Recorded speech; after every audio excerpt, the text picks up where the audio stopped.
In this video, we're finally ready to put the different pieces together to get our final dictionary learning algorithm.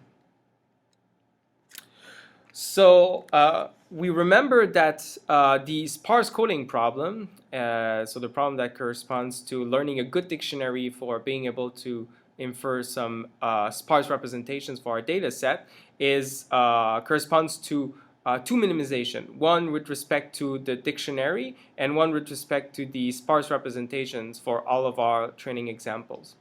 And we've seen before how, given a training example and a dictionary matrix D, how can I infer the sparse codes with the ISTA algorithm? And given some fixed sparse representations, we've seen two algorithms for updating the dictionary matrix, and so performing this minimization, assuming that this minimization has been performed.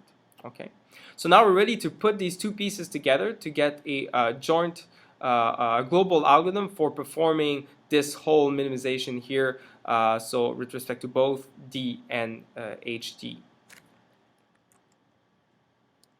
So the idea is very simple. We'll just alternate between performing the inference, that is computing the h of xt vectors, sparse codes, and then updating the dictionary.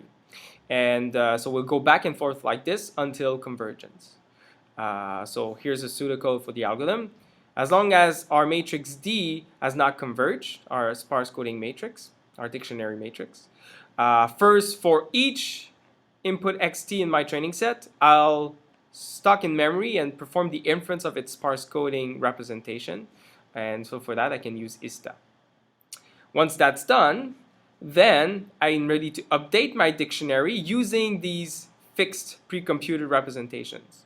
And so if we use the block coordinate descent algorithm, I can compute my matrix A, my matrix B, which corresponds to these sums over the data set of two different types of outer products, one between the input and the other so between the input and the sparse coding representation, and the other one, the outer product between the sparse coding representation with itself.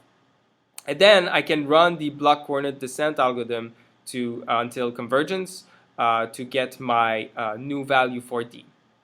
And then I come back and I recompute new sparse representations. So now these are going to be different if D has changed. And that's because when we're performing an update of the dictionary matrix D, we were assuming that these were pre-computed and were not changing when D is changing, but that's actually false.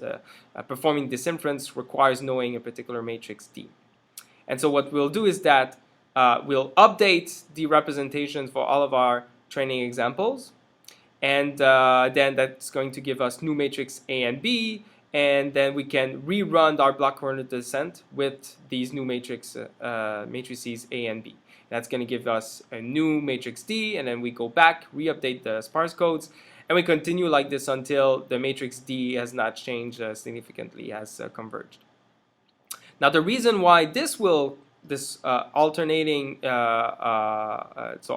between these two optimization problems, the reason why this will converge is that, well, performing this optimization strictly will improve with respect to our previous value of the objective for our previous value of D and H, and that's because we're keeping D fixed, but we are improving the optimization with respect the objective optimization with respect to our sparse codes H. And then when we come here, if we optimize it, well, we are strictly improving our objective with respect to D, actually.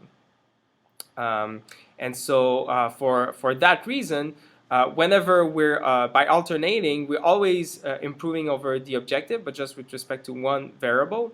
And so in that sense, it's kind of similar to this by itself is sort of like a block coordinate algorithm, because we alternate between optimizing one part of the problem, keeping the other part fixed, and then going back and optimizing another part of the problem, keeping the other part fixed.